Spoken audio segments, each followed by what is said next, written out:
Shalom, saudaraku yang dikasihi oleh Tuhan Yesus Kristus, umat Tuhan yang Tuhan pelihara dengan sempurna. Saya berdoa di dalam situasi apapun yang sedang kita alami saat ini, kasih karunia Tuhan, damai sejahtera Allah itu tetap ada di dalam hati kita, itu tetap ada bersama dengan kita, itu tetap ada bersama dengan keluarga kita yang kita cintai. Saya percaya meskipun hari ini seharusnya kita ibadah di gereja, namun karena kondisi yang tidak memungkinkan, di mana pemerintah menghimbau untuk kita beribadah di rumah saja untuk mendukung program pemerintah di dalam memutuskan jaringan COVID-19 yang sekarang ini sedang melanda dunia, termasuk Indonesia, termasuk kota Jakarta yang kita cintai ini. Maka kita semua jemaat yang ada, kiranya suasana ini tidak menghambat kita untuk datang kepada Tuhan. Kiranya suasana ini memberikan semangat yang tak putus-putusnya untuk kita tetap mencari Tuhan di dalam kondisi apapun. Firman Tuhan berkata bahwa 2-3 orang berkumpul di dalam namaku, aku akan hadir di sana.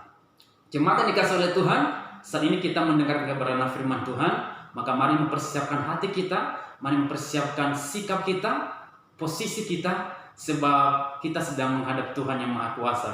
Mari kita satukan hati kita untuk mendengarkan kebenaran firman Tuhan. Tuhan Yesus yang baik, saat ini Tuhan kami mau mendengarkan kebenaran firman Tuhan. Tuhan tolong kami, mampukan kami untuk memahami, mengerti isi kebenaran firman-Mu. Hamba-Mu yang Kau-percayakan untuk menyampaikannya.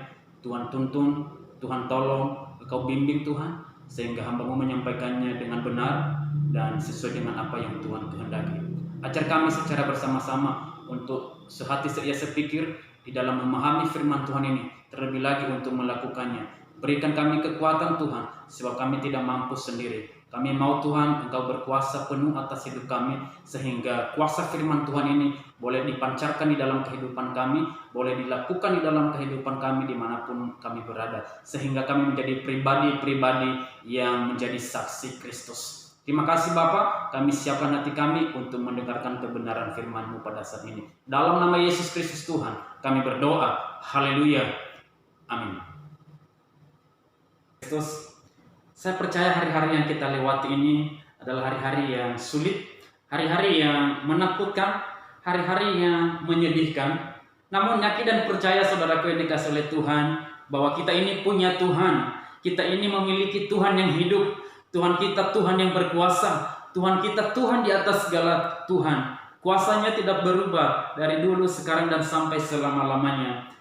Mari kita berpikir secara dewasa bahwa Tuhan mengizinkan kesulitan ini kita alami, kita jalani, sebab Tuhan sedang membuat kita menjadi orang-orang yang dewasa di dalam Tuhan, orang-orang yang sedang naik kelas di dalam Tuhan, orang-orang yang sedang menuju kepada satu kesempurnaan iman.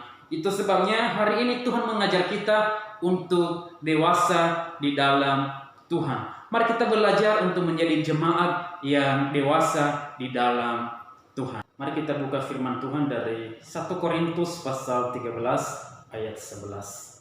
1 Korintus pasal 13 ayat 11. Ketika aku kanak-kanak, aku berkata-kata seperti kanak-kanak. Aku merasa seperti kanak-kanak, aku berpikir seperti kanak-kanak. Sekarang sesudah aku menjadi dewasa, aku meninggalkan sifat kanak-kanak itu. Tentu Tuhan itu rindu kita menjadi jemaat yang dewasa. Tuhan tidak mau kita menjadi jemaat yang seperti anak-anak. Tuhan tidak mau kita menjadi kerdil iman.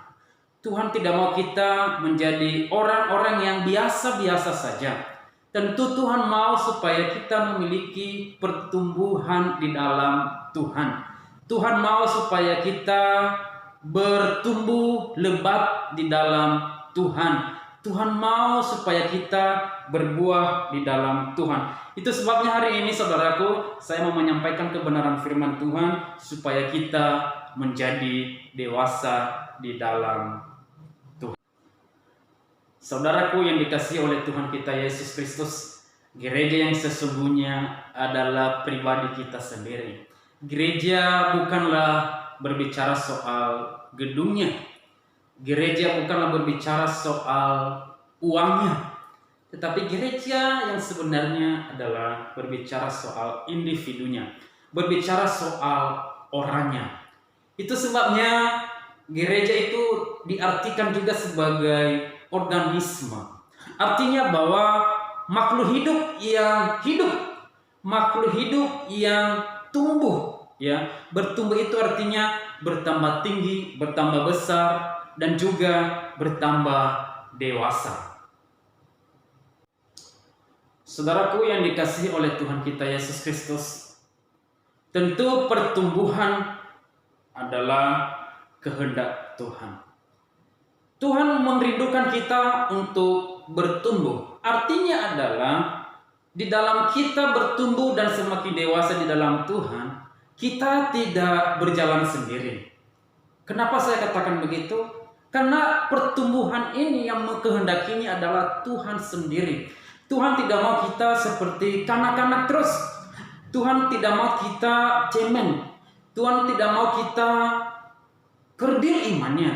Tuhan itu tidak mau kita punya iman yang loyo, Bapak Ibu. Tuhan mau kita punya iman yang berkualitas, iman yang kokoh. Itu sebabnya pertumbuhan iman itu atau kedewasaan di dalam Tuhan itu bukan hanya semata-mata kerinduan orang atau kerinduan umat Tuhan, tetapi ini juga berbicara soal kehendak Tuhan sendiri. Tuhan mau kita dewasa. Tuhan mau kita bertumbuh di dalam Tuhan. 1 Korintus pasal 14 ayat 20 dikatakan bahwa saudara-saudara, janganlah sama seperti kanak-kanak dalam pemikiranmu. Jadilah anak-anak dalam kejahatan, tetapi orang dewasa dalam pemikiranmu.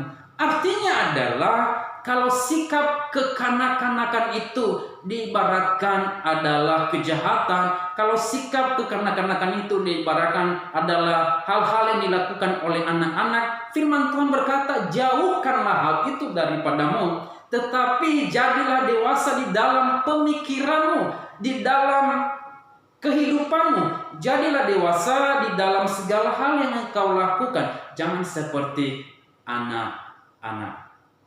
Dikasih oleh Tuhan, hari ini kita harus punya semangat yang baru. Sebagai jemaat yang dewasa di dalam Tuhan, Tuhan rindu kita punya iman yang kuat di dalam Tuhan.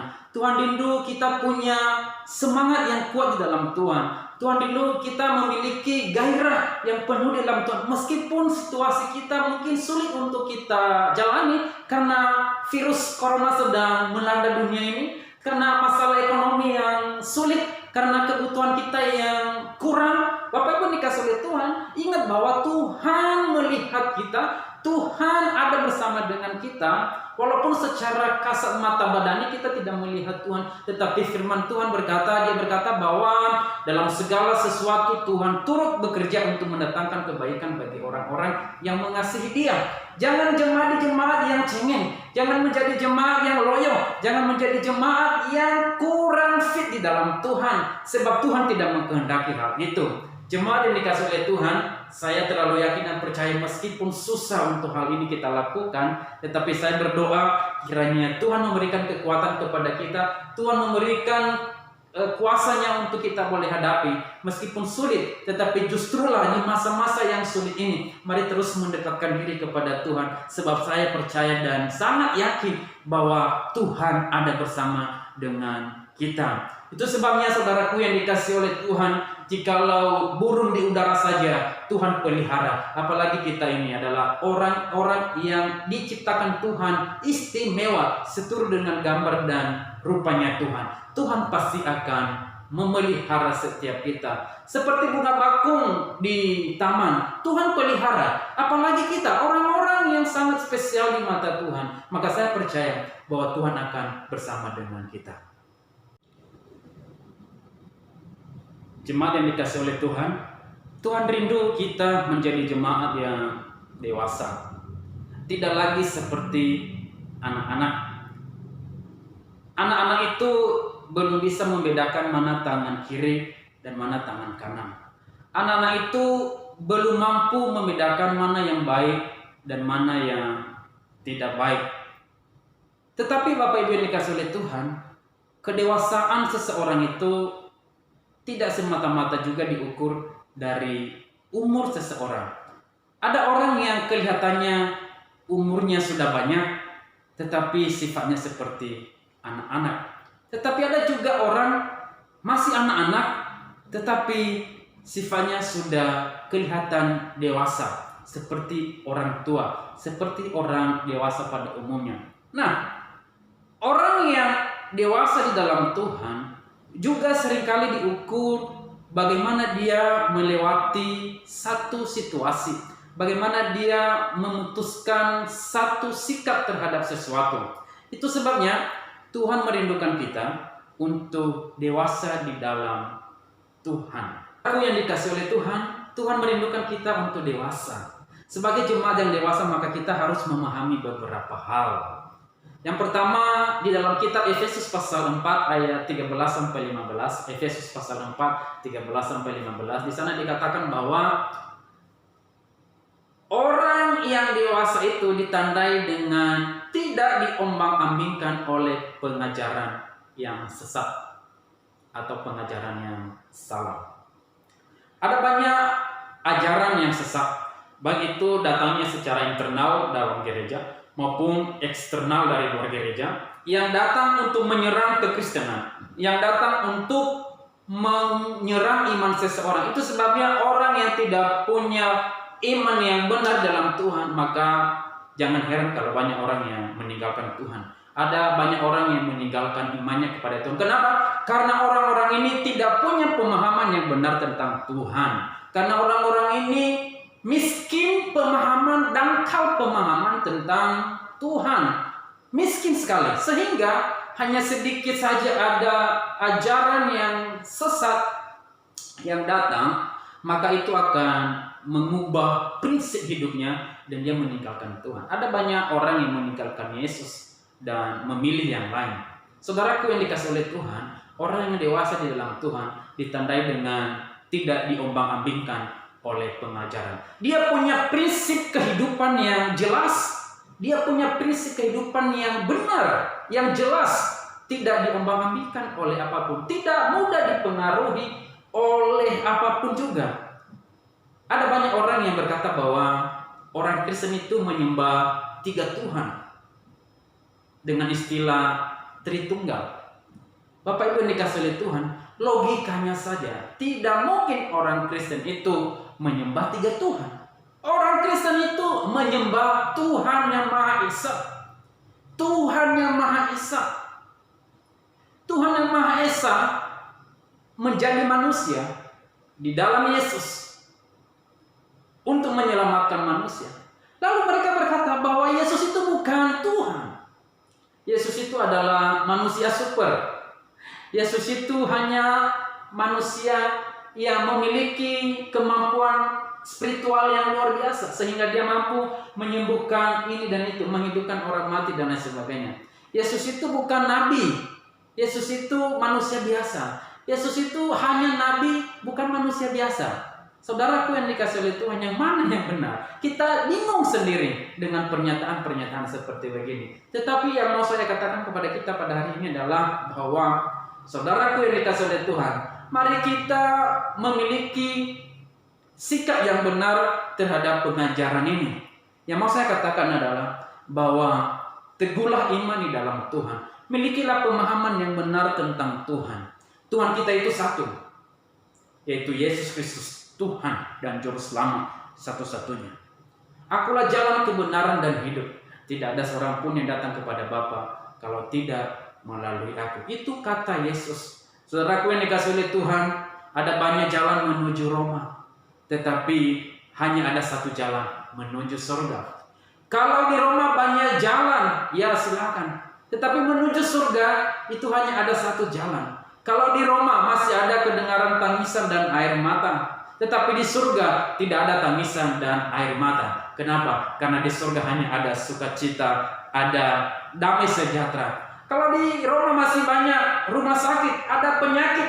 Tetapi kalau di surga tidak ada penyakit, tidak ada rumah sakit. Di surga ada Yesus, Ada Tuhan segala Tuhan. Dia dokter di atas segala dokter. Dia tabib di atas segala tabib. Dia memberikan sukacita. Itu sebabnya Roma dan surga itu sangat berbeda jauh. Itu sebabnya saudaraku yang dikasihi oleh Tuhan, punyalah pengajaran yang benar tentang Tuhan. Saudaraku yang dikasihi oleh Tuhan kita Yesus Kristus, yang kedua adalah orang yang dewasa di dalam Tuhan adalah orang yang berpegang pada kebenaran. Orang yang berpegang pada kebenaran artinya tidak melepaskan kebenaran itu. Dia memegang teguh kebenaran itu. Siapa itu kebenaran? Siapa itu kebenaran? Kebenaran itu adalah Yesus sendiri.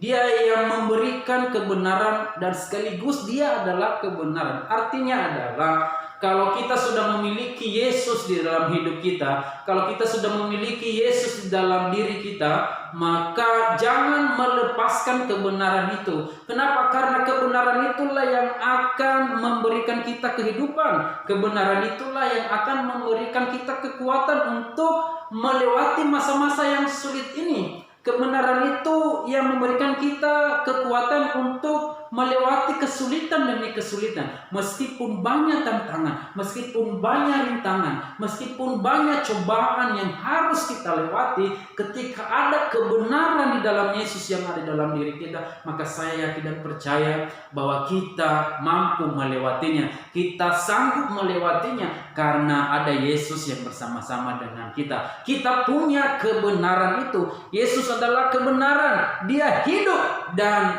dia memberikan keselamatan buat setiap kita. Saudaraku yang dikasihi oleh Tuhan, jangan melepaskan pegangan kepada Kristus. Dia adalah pribadi yang dapat dipercaya. Yesus adalah pribadi yang memberikan kemenangan bagi semua orang. Dia memberikan keselamatan bagi saya dan saudara. Dia memberikan keselamatan bagi semua orang. Meskipun kondisi kita sulit, tetapi saya yakin dan percaya bahwa ketika kita berpegang teguh pada kebenaran itu, maka kita akan menjadi orang-orang yang terus diberkati oleh Tuhan. Haleluya. Dikasihi oleh Tuhan kita Yesus Kristus, ada beberapa faktor yang menyebabkan seseorang itu meninggalkan Yesus, meninggalkan kebenaran dan tidak lagi berpegang kepada kebenaran. Faktor isi perut. Seringkali orang meninggalkan Yesus karena kelaparan, karena aniaya, karena jabatan, pasangan hidup, karir yang menjanjikan, jabatan yang dijanjikan, sehingga orang lebih mencintai hal-hal itu. Saudaraku yang dikasihi oleh Tuhan, apa yang dapat memisahkanku dari kasih-Mu Tuhan, sahabatku? Aniayakah, penderitaankah? Tak satu pun dapat memisahkanku. Biarlah Yesus yang menjadi pegangan hidup kita.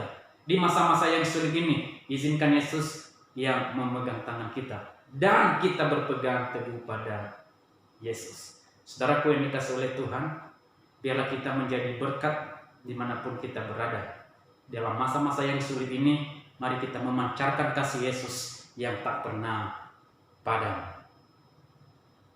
Saudaraku yang dikasihi oleh Tuhan kita Yesus Kristus, kita Habakuk pasal 3 ayat 17, 18, 19 berkata begini. Sekalipun pohon ara tidak berbunga, pohon anggur tidak berbuah, hasil pohon zaitun mengecewakan. Sekalipun ladang-ladang tidak menghasilkan bahan makanan, kambing domba terhalau dari kurungan, dan tidak ada lembu sapi dalam kandang. Namun aku akan tetap bersorak-sorak di dalam Tuhan, beria-ria di dalam Allah yang menyelamatkan aku. Allah Tuhanku itu kekuatanku. Ia membuat kakiku seperti kaki rusa. Ia membiarkan aku berjejak di bukit-bukitku. Haleluya. Saudaraku yang dikasihi oleh Tuhan, sebagai penutup daripada khotbah saya pada hari ini, bahwa Tuhan mengajar kita melalui juga kisah daripada Nabi Habakuk. Walaupun situasi di sekitar kita tidak baik, firman Tuhan berkata pohon ara tidak berbunga, pohon anggur tidak berbuah. Saudaraku yang dikasihi oleh Tuhan, ini berbicara soal kebutuhan. Pohon zaitun juga tidak baik, ladang-ladang tidak menghasilkan, kambing domba terhalau dari kurungan, tidak ada hasil. Namun biarlah kita tetap bersorak-sorak di dalam Tuhan, beria-ria di dalam Tuhan. Artinya adalah walaupun situasi sekarang ini sedang sulit, meskipun situasi sekarang ini sedang dalam kondisi yang menakutkan, mari kita tetap beria-ria di dalam Tuhan.